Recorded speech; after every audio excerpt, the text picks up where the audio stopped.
दो अधेड़ उम्र के पुरुषों ने एक 18 साल की लड़की की इज्जत की धज्जियां उड़ाने का दुस्साहस किया। उस 18 साल की लड़की का दोष यह है कि उस लड़की की मां ने साल 2014-2019 में राहुल गांधी के खिलाफ अमेठी से चुनाव लड़ा। जिस 18 साल की लड़की की इज्जत पर कांग्रेस के प्रवक्ताओं ने आज हमला किया, उस लड़की का दोष यह है कि उसकी मां स्मृति ईरानी सोनिया गांधी और राहुल गांधी के खिलाफ प्रेस में कॉन्फ्रेंसेस करती है। उस लड़की का जो 18 साल की है, कॉलेज के प्रथम वर्ष में पढ़ती है, उसका दोष यह है कि उसकी मां ने सोनिया गांधी राहुल गांधी के 5,000 करोड़ की लूट के ऊपर प्रेस वार्ता की। आज अपनी एक प्रेस कॉन्फ्रेंस में कांग्रेस के प्रवक्ता ने हंसते हुए जिस लड़की पर आक्रमण किया, वो राजनीति में नहीं है, एक साधारण से कॉलेज स्टूडेंट के नाम पर अपना जीवन व्यतीत कर रही है। लेकिन कांग्रेस के प्रवक्ता ने अपने हाथ में कागज दिखाते हुए यह आरोप मढ़ा कि वो लड़की एक अवैध बार चलाती है।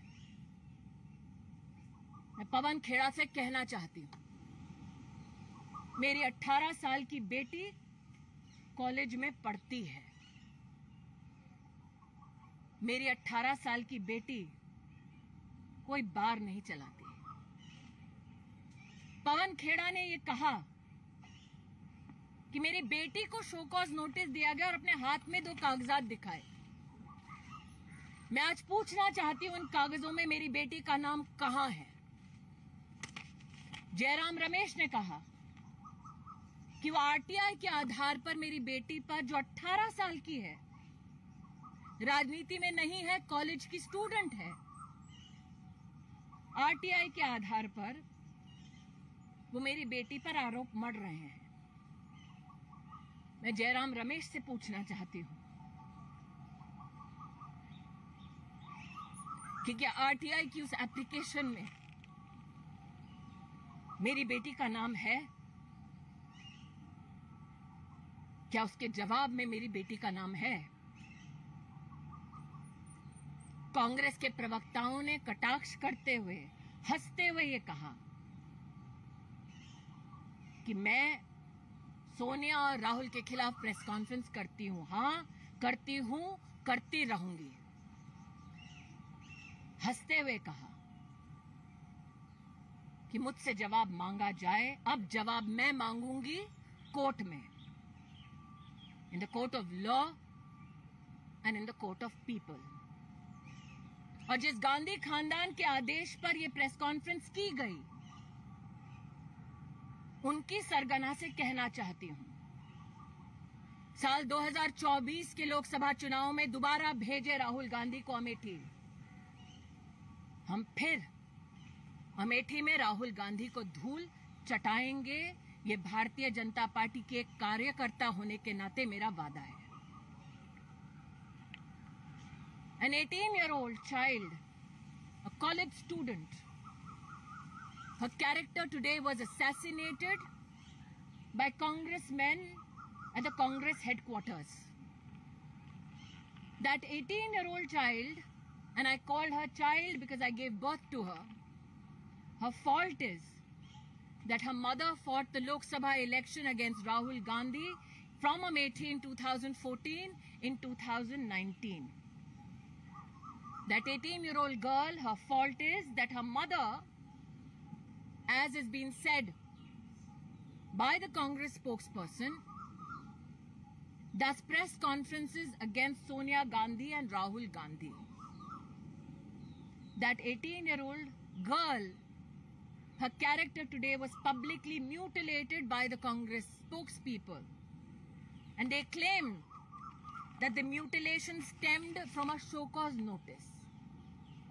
I want to ask that congressperson, where is my daughter's name in the papers that he flashed? Jairam Ramesh said that he's taking a position on the basis of an RTI application. My question is, where does the RTI application name my daughter? The allegation that my daughter runs an illegal bar is malicious with the intent not only to assassinate her character but also to politically malign me. It is done at the directions, as was obviously stated by Pawan Kheda, of the Congress leadership, namely the Gandhi family, because I had the audacity to hold a press conference and question Sonia Gandhi and Rahul Gandhi for the 5,000 crore loot of the Indian treasury. So to the gentleman who sat there, giggled as they assassinated my daughter's character, I will see you in the court of law and in the court of people. And to the Gandhi family, which directed that this press conference be held against my child, I tell you this: send Rahul Gandhi back to fight the Lok Sabha election in 2024 from Amethi and he will lose again. That is my promise as a BJP worker and as a mother to that 18-year-old child. I will see them in the court of law.